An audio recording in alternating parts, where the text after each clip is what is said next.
정책 기대감에 연간 기준 수익률 상위에 등극한 국내 증시입니다. 그만큼 신규 상장을 도전하는 기업도 늘고 있는데요. 최근 신규 상장 기업들의 성과도 굉장히 좋죠. 내년도 기대되는 상황입니다. 네, 올해 IPO 시장을 정리해보고 내년은 어떨지 한번 전망해 보겠습니다. 흥국증권 리서치센터 최종경 기업분석팀장 나와 계십니다. 어서 오랜만입니다, 오세요. 팀장님. 네, 안녕하십니까. 오랜만에 인사드립니다. 진짜 네. 오랜만입니다. 예. 아, 진짜 뭐 물 들어왔을 때 노저라고. 네. 금년에 보니까 장도 좋았지만 이 IPO도 모처럼 활기를 띠는 것 같네요. 네, 맞습니다. 근데 제가 오늘 또 출연하게 예. 된 이유이기도 하고요. 예. 물 들어올 때 노 젓는 말씀이 맞는데 예. IPO 시장은 본 시장에 후행하는 효과가 있습니다. 아. 예, 따라서 이제 물이 들어오기 시작한 이제. 거라서 이제 물이 들어오기 예, 시작해요. 투자자분들은 IPO 시장 관심 좀 많이 가져주시면 좀 좋은 타이밍이라고 그렇게 좀 말씀드리고 있습니다. 네. 그래요. 네. 아니 올 한해 그러면 이제 물 들어오기 시작한다. 네. 예, 지금 때마침 에임드 바이오 네. 이 얘기를 안 해볼 수가 없잖아요.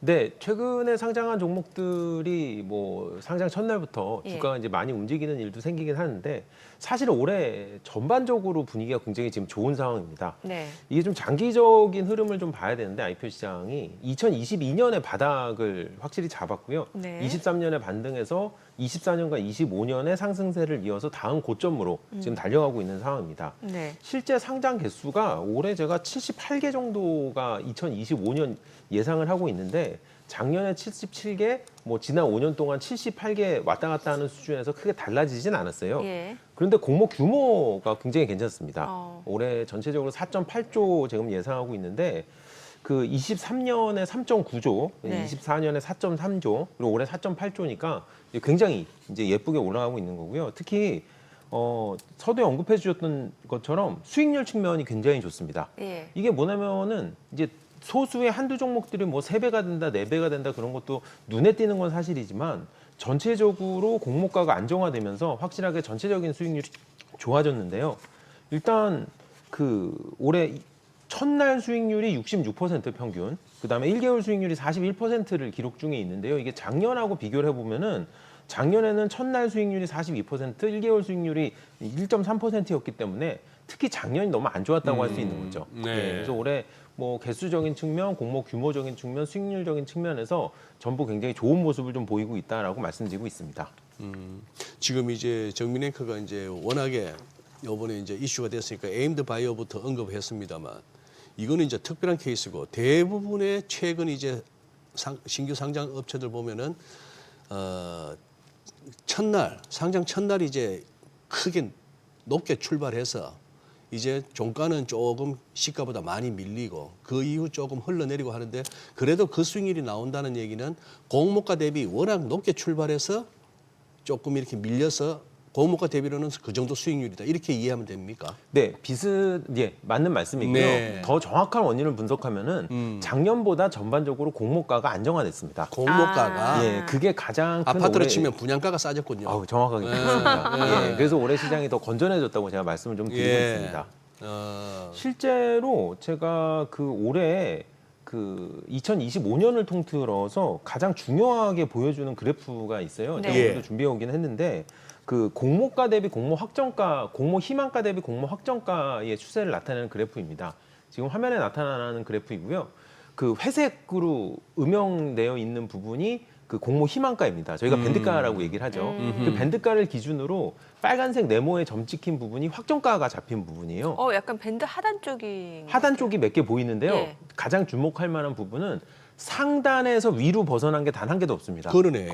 확정가가. 예, 이게 근 10년 이내는 저도 처음 보는 현상이에요. 예, 이게 특히 작년은 제가 따로 그래프를 준비해 오지는 않았지만 네. 작년 같은 경우는 저 위에 100이라는 상단에서 프리미엄이 막 작게는 10%, 많게는 33%까지 올라갔었어요. 네네. 예, 그러니까 작년에는 공모가 자체가 높았으니 이제 수익률이 기대만큼 안 나왔던 거고요. 올해는 공모가가 이렇게 안정화되어 있기 때문에 전반적으로 수익률도 굉장히 좋은 상황입니다. 따라서 저는 올해의 이 추세가 저는 지금 계속 이제 좀 이어지고 있다고 그렇게 좀 말씀을 드리고 있습니다. 이 공모 확정가가 안정화됐다. 그럼 그건 어떤 이유 때문에 그런 거예요? 일단 작년에 너무 과열됐던 작년이 그 영향이 있고요. 또 하나는 아마 기억들 하실 것 같은데 올해 하반기부터 기관 청약 우선 배정 제도라는 IPO 시장에 굉장히 큰 제도 변화가 있었습니다. 네네. 그러니까 기관들이 그 확약을 길게 걸면 걸수록 우선적으로 물량을 더 먼저 배정해 주는 제도가 올해 하반기부터 시작했습니다. 예. 기관 입장에서는 물건을 팔지 못하고 오래 갖고 있어야 되기 그렇죠. 때문에 그 리스크를 해지하는 방법은 물건을 싸게 잡아야 됩니다. 그렇겠죠. 예, 따라서 공모 확정가가 계속 안정화되는 효과가 이어지고 있는 겁니다.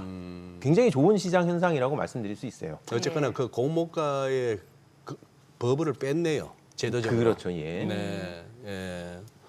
근데 그래도 전반적으로 이렇게 몇 종목은 이렇게 상장 이후에 계속해서 날아가는 뭐 그런 모습도 보이지만 대부분은 이제 공모 이제 상장 첫날부터는 조금 흘러내리다가 그 다음에 이제 실적이나 여러 가지 뭐 스토리 따라서 이제 반응하지 않습니까? 네. 근데 첫날 그렇게 높게 시작하는데도 우리 대부분 그렇잖아요. 우리 개인들 한두 주. 진짜 인기 좋은 거는 뭐 한 주, 두 주 정도 받고 네. 뭐 그런 식인데 그렇게 해서 당일날 털고 나오는 게 대부분입니다. 네. 근데 당일날 사시는 분들은 바로 간다고 보고 사는 거예요? 아니면 어떤 심리일까요? 그게. 사실 제가 오늘 그 말씀도 조금 드리고 싶어서 네네. 이제 오랜만에 또 이제 나오게 예. 된 건데요. 올해 같은 경우에 이제 몇몇 종목 같은 경우는 첫날부터 굉장히 눈에 띄는 종목들이 있었어요. 그래서 제가 뭐 이 종목이다 저 종목이다 말씀드리긴 좀 어렵지만 이제 상반기에 좀 3개가 있었고요. 하반기에도 또 한 3개. 상반기에 말씀해 주세요. 뭐였는데요? 상반기에 모티브링크 위너스 LK캠이 첫날부터 3배, 4배의 주가를 기록했던 기업입니다. 예, 근데 지금 이름이 뭐라고요? 뭐, 상반기에 모티브링크 위너스 LK캠이었어요. 좀 천천히 해주세요. 뭐 화면 2번 터치하면 정답 나옵니다. 2번 터치하면 뭐 못 알아보겠던데. 왜 그래서- 그러세요, 팀장님? 왜 이렇게 길어요? 예, 왜냐면 이게 또 개별 기업을 이렇게 탁탁 얘기하기가 좀 어색한 부분이 그래서 있어요. 후루룩. 예, 그래서 상반기에 첫날부터 3배에서 4배의 주가를 기록했던 기업들이 현재 공모가 대비 수익률을 살펴보면은 낮지는 않습니다. 하나는 50%대, 하나는 20%대. 안타깝지만 그중 하나는 마이너스 기록을 하고 있어요. 그러니까 예. 첫날 3배, 4배 됐다가 이제 지금은 이제 좀 이렇게 안정화되어 있는 거죠. 네. 그래서 따라서 저는 첫날의 급등은 분명히 과열이라고 설명을 좀 드리고 있어요. 그래서 이게 시장이 잊혀질만 하면은 또 이제 첫날 이렇게 반짝반짝하는 기업들이 나오는데 제가 투자자분들한테 시청자분들한테 말씀드리고 싶은 거는 첫날 그럴듯해 보여도 절대 과열의 허상을 쫓아가면 안 됩니다. 예, 그래서 특히 언급하셨던 것처럼 그 특히 기관 투자자분들도 사용을 하는 투자 기법인데 신규 상장할 때 청약이나 수요 예측에 들어가서 미리 받는 투자도 있지만 상장하자마자 쫓아가는 포스트 IPO 투자도 분명히 투자 전략이 있습니다. 그래요? 예, 포스트 IPO 투자의 전략에 이 교과서로 나오는 첫 번째 명제는 너무 급등하거나 너무 급락한 주식은 쫓아가면 안 됩니다. 예. 포스트 IPO 포스트 IPO 전략에서 그래서 시청자분들도 너무 급등하거나 너무 급락한 주식을 쫓아가지 않는 거를 제가 좀 추천을 드리고요. 또 한 가지는 올해 몇몇 종목은 첫날부터 반짝반짝하긴 했지만 전체적으로는 신규 상장일의 일봉이 짧아지고요. 그리고 전반적으로 종가가 안정화되고 있는 상황입니다. 올해 코스피는 더욱 지금 안정화되고 있어가지고요. 코스피 같은 경우는 뭐 첫날부터 2배 이상 된 종목이 거의 없는 그런 상황입니다. 그리고 또 하나는 그 올해 코스피가 7개 상장 예정이고요. 여태까지 6개가 상장을 마쳤는데 네. 그중에 수익률이 제일 좋은 게 네. 서울보증보험이에요. 서울 보시면 네.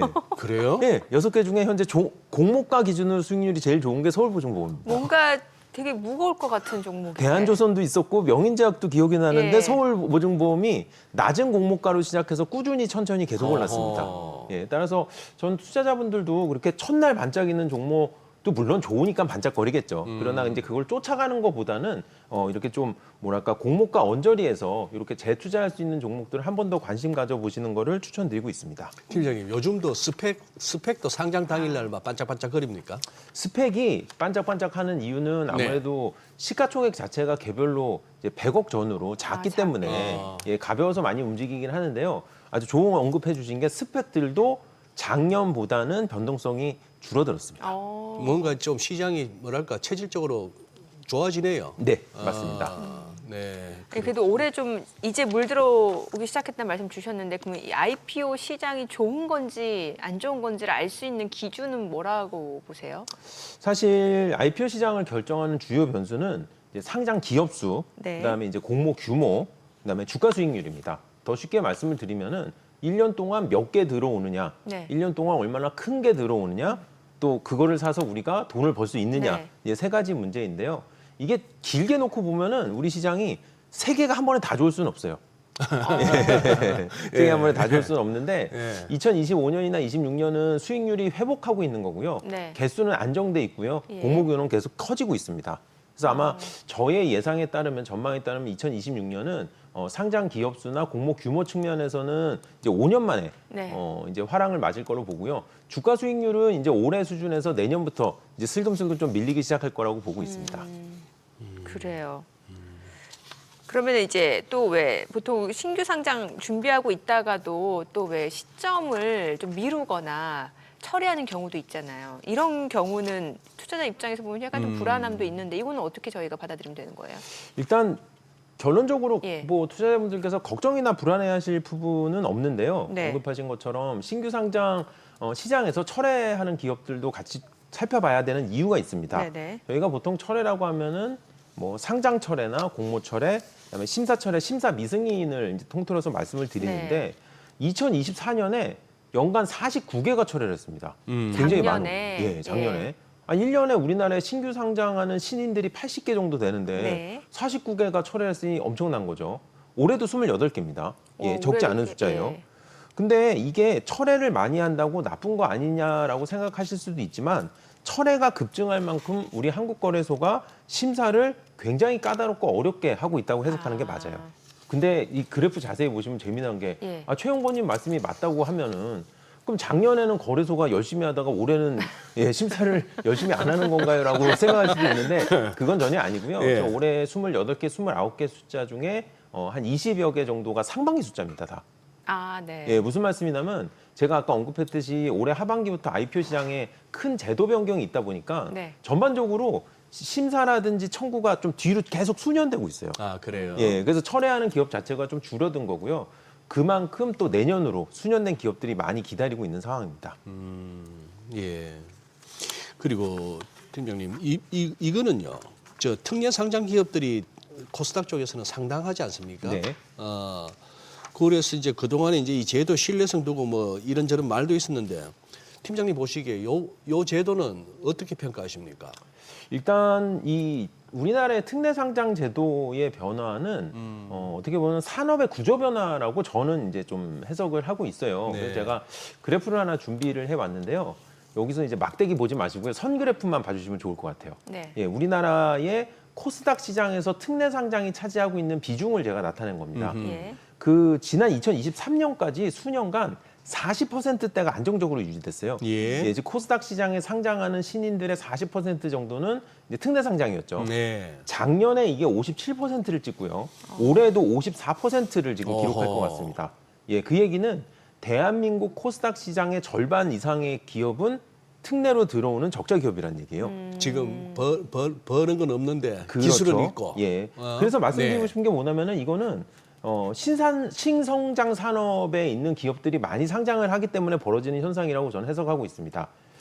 미국 시장에도 이거 제가 그린 그림이랑 비슷한 그림이 있어요. 네네. 미국의 전체 IPO 중에 네. 적자 상태로 IPO하는 기업 어허. 많아요. 80% 나옵니다. 예. 80%? 예. 그러니까 신성장 산업의 비중 자체가 그쪽이 워낙 높기 때문에 네. 예, 이런 차이가 나오는 거고요. 그래서 이게 뭐 높다 낮다는 의미가 있는 건 아니고요. 그리고 아까 전 질문에서 말씀 주셨듯이 거래소가 또 그만큼 특례 상장 기업들에 대해서 철회를 그렇게 많이 할 만큼 굉장히 까다롭게 심사를 하고 있습니다. 예, 그래서 뭐 거래소 입장에서도 뭐 100%다 걸러낼 수는 없겠지만 네. 많은 노력을 통해서 지금 필터링을 강화하고 있는 추세이기 때문에 사실 여기는 그게 뭐 우려라든지 그런 건 아니고 자연스러운 산업의 성장이라고 말씀드리고 있습니다.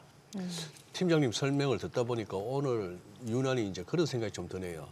이 시장에도 IPO 시장에도 사실 좀 버블기가 많았거든요. 네. 뭐 스펙 시장도 그렇고. 아니, 스펙이 따블 나온다는 게 말이 됩니까? 도대체 그 안에 네. 뭐가 들었는지도 모르는데. 그렇죠. 정확히 판단하신 겁니다. 그러니까. 그런데 전반적으로 뭐랄까. 요새 뭐 비만 치료제가 대세입니다만 약간 불필요한 거 빼고 조금 이렇게 단단해진다는 느낌? IPO 시장이. 뭐 지금 제가 제대로 이해하고 있는 겁니까? 예, 정확히 이해를 하신 거고요. 네. 또 뭐 바이오 기업들의 예를 들어서 말씀 주셨기 네. 때문에 제가 아까 언급했던 특례 상장의 예를 들어서 다시 말씀을 드리겠습니다. 예. 그 시장이 단단해지고 있다는 표현이 정말 정확한 표현이고요. 왜냐하면은 특례 상장 안에서 과거는 대부분이 바이오 기업들이었습니다. 예. 근데 이제는 특례 상장 기업들이 바이오 기업뿐이 아니라 AI나 로봇 기업들도 더 신성장 산업이 더 다양해지고 단단해지고 있는 예. 느낌이 정확히 보신 겁니다. 예. 그러면 이제 또 이 IPO 쪽 관심 있으신 분들 내년도 어떤 기업들이 신규 상장하는지 좀 체크를 해보실 것 같은데 K뱅크 예전부터 계속 뭐 상장한다. 네. 드디어 이제 내년에 하는 거예요. 맞습니다. K뱅크가 정확히 3수입니다. 삼수. 예, 23년, 예, 계속 23년에 한다고 도전했고요. 했었어요. 예. 24년에 도전했고요. 예. 이제 26년에 예, 3수를 올해 하게 쉬었네요. 됩니다. 예, 올해는 쉬었습니다. 예, 그래서 이제 내년 초에 이제 예. 하게 되는 겁니다. 언급하셨던 것처럼 K뱅크가 3수를 도전하게 됐고요. 그다음에 LS그룹의 미국 손자회사인 에식스 솔루션즈가 이미 청구서를 접수해 놓은 상황입니다. 예, 둘 다 작지 않은 기업들이고요. 네. 다만 저는 K뱅크를 언급해 주셨기 때문에 한 번 더 이제 말씀을 드리면은 그 올해 서울보증보험도 재수 물량이었습니다. 맞아요. 예. 예, 그래서 저는 이 재도전하는 기업들, 재수나 삼수하는 기업들에 대해서는 투자자분들한테 좀 관심을 가져주십사 말씀을 드리는데 네. 재수나 삼수할 때 일반 수험생들은 특징이 있죠. 하향 지원하잖아요. 안전하게. 안전하게. 기업 가치를 내려서 들어옵니다. 그러면 투자자 입장에서는 좋은 거네요. 그렇죠. 그래서 올해 서울보증보험이 높은 수익률을 아하. 또 낼 수도 있었던 거고. 그래서 예. 뭐 모든 기업들이 다 뭐 재수 삼수하는 기업들이 수익률이 좋습니다. 그런 말씀은 아니지만 네네. 재수 삼수한다고 이게 뭔가 나쁜 거 아닌가 그런 생각보다는 그러면은 기업 가치가 조금 더 좋아져서 들어오겠구나라는 말씀을 좀 드리고 있습니다. 네. 이뿐만이 아니고요. 아직 청구서를 접수하진 않았지만 패션 플랫폼 무신사가 최근에 또 증권사 선정을 마친 상태입니다. 네. 예, 그리고 국가대표 AI 기업이라고 할 수 있는 업스테이지나 또 빗성 구다이 글로벌 같은 뭐 코인거래소 K뷰티 기업들이 지금 줄줄이 좀 IPO를 예정하고 있는 상황이고요. 네. 우리나라뿐이 아니에요. 사실 이게 뭐 외국 같은 경우는 제가 뭐 언제 상장합니다라고 전망할 수 있는 부분은 아니지만 미국의 오픈 AI라든지 중국의 창신 메모리 테크라든지 이름만 들어도 도대체 얼마에 들어올지도 글쎄. 상상이 안 되는 글쎄. 기업들의 예. 그 IPO가 예. 얘기가 나오고 있다는 건 맞아요. 사실입니다. 네, 그래서 26년에 우리 시장도 굉장히 재미있을 듯 하고요. 예. 뭐 해외에서도 좀 굵직굵직한 기업들이 상장을 하면서 전반적으로 5년 만에 돌아오는 IPO 화랑 시장을 기대해 볼 만한 타이밍이 됐다고 말씀을 드리고요. 또 오늘 서두에 말씀드렸던 것처럼 IPO 시장은 확실히 본 시장을 후행하는 성격이 있기 때문에 2025년에 사천 시장을 맞이한 우리 시장의 수혜를 IPO는 이제 내년부터 누리게 된다고 말씀을 좀 드리겠습니다. 네. 이렇게 왜 이 신규 IPO 쪽만 이렇게 전문으로 하는 또 자문사나 이런 데도 많지 않습니까? 네. 예, 그래 하는데 그쪽 분들은 그래요. 뭐 이렇게 IR도 다니고 수요 예측 정확하게 파악하고 하는데 또 대부분의 제 주변에서 IPO만 하시는 분들 보면은 그 뭐 하는 회사야라고 한번 물어보면은 그게 중요해 이겁니다. 지금 나한테 몇 주가 나오느냐가 중요하고 당일날 얼마나 올라줘서 바로 던지고 나오느냐가 그게 관건이라고 하는데 그래서 아니 이제 최근에 좀 이렇게 이름이 섹시한 것들 좀 있지 않습니까? 네. 근데 사실 뭐 하는 회사? 더 핑크퐁 컴퍼니는 뭐 하는 회사예요? 핑크퐁을 모르신다고요? 이건 뭐 하는 회사죠? 핑크퐁은 뭐죠? 예, 핑크퐁은 네. 핑크퐁을 포함한 그 IP 그 컨텐츠 IP를 갖고 있는 회사입니다. 컨텐츠 IP. 예. 그리고 핑크퐁은 사실 뭐 우리가 뭐 세상의 모든 IPO를 다 알고 있을 수는 없지만 이거 모르면 제가 지금 근데- 미개인인 거예요? 아니 근데 그렇게는 소장님은 아니고요. 또 이제 그 손주분이 아직 어리니까 그럴 수는 있어요. 아 그래요? 네. 이거 왜냐면 핑크퐁의 아기상어 영상은 그래도 아. 한번 봐야 됩니다. 예. 띠띠띠띠 예, 그거. 예. 예. 그럼 아기상어라고 하지. 핑크퐁 컴퍼니 하니까 뭔지를 모르잖아요. 차라리 그냥 아기상어 핑크퐁 하면 아기상어 나도 더 같겠다. 아기상어 핑크퐁. 그러니까 소장님 세- 노래 잘하시네요. 빛으로 네스텍은 무슨 빛하고 관계 있는 회사입니까? 광학하고 광학. 연관 있는 회사들이고요. 그래서 언급하신 것처럼 사실 우리가 IPO 시장을 투자할 때 모든 기업을 다 분석하고 들어올 수는 없습니다. 그렇죠. 일반 투자자들이. 예, 예. 그래서 제가 그 명확히 첫 번째 기준을 말씀드리면은 아까 저희가 얘기가 나왔지만 일반 상장이냐 특례 상장이냐를 먼저 보시고요. 그 다음에 이제 1년에 뭐 어떤 기술을 가지고 있는지 어떻게 돈을 버는지 그런 거를 좀 확인하시면 좋을 것 같습니다.